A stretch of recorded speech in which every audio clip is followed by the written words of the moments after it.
Yes, the soothing sounds of Desktop Destroyer.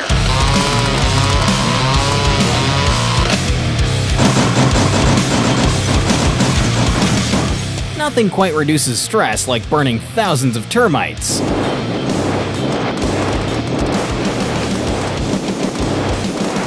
In this video, I'm going to unravel the untold story of the epic Desktop Destroyer game, and why it left us all slightly less stressed from first world problems like dial-up internet.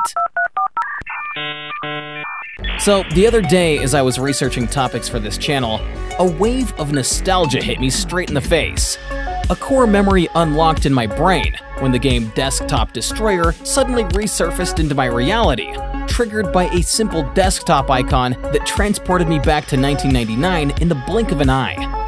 This game had an arsenal of weapons that let us wreak havoc on our once pristine desktops, from all sorts of guns to a hammer, and of course this really loud chainsaw. As a 12-year-old, I'd stare at my screen with a sadistic smile on my face as my icons and windows shattered into pieces, leaving behind a glorious mess. But don't worry, it was all just virtual chaos, and our computers remained unharmed. You could use any of the weapons at any given time, and for the most part, they were all pretty useful, except the stamp. Not sure why we needed the stamp. This hammer is so sick though. See? We're already reducing stress. Ooh, let me light this fool up real quick. Yeah, that was a termite. I wasn't kidding about those earlier. So who created this simple yet addicting game that is still frequently brought up on the internet over 20 years later? It was going to take more than just a quick Google search to find the answers.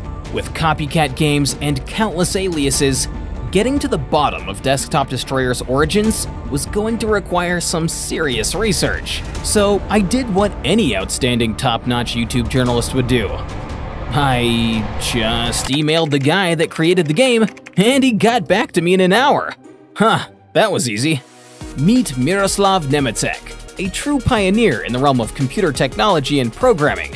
Based out of the Czech Republic, Miroslav created tons of useful software and utilities in the 80s and 90s, including some really fascinating games like Desktop Destroyer.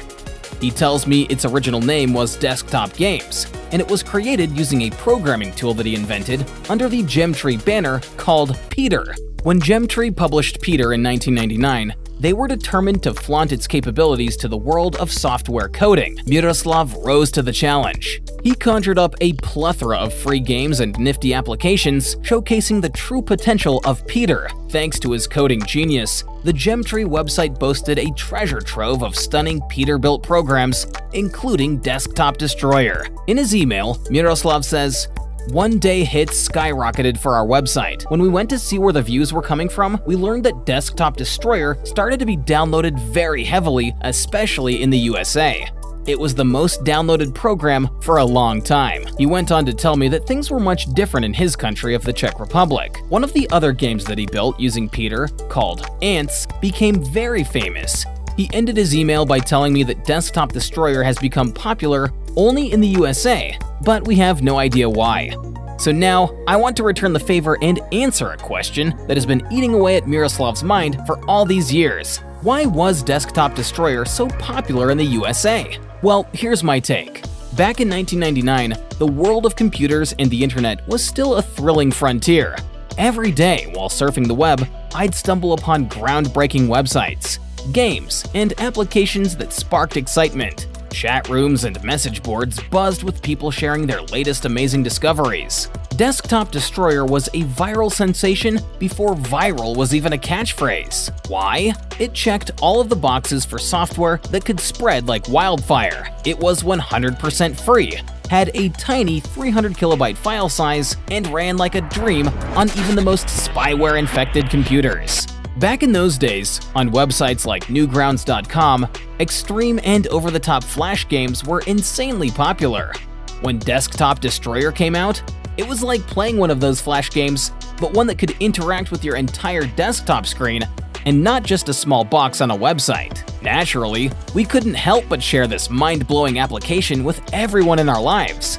On Miroslav's personal blog, he shares, "My son's need to also create software led me to the idea of creating a programming tool that even children could use.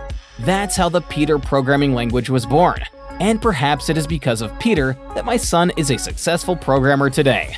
Well said, Miroslav. And perhaps because of your marvelous creation known as Desktop Destroyer, my childhood was 100 times better. Thanks for the memories. And a big thanks to you, our viewers, for watching. Please do hit that like button and don't forget to subscribe. I'll catch you in the next video. Later!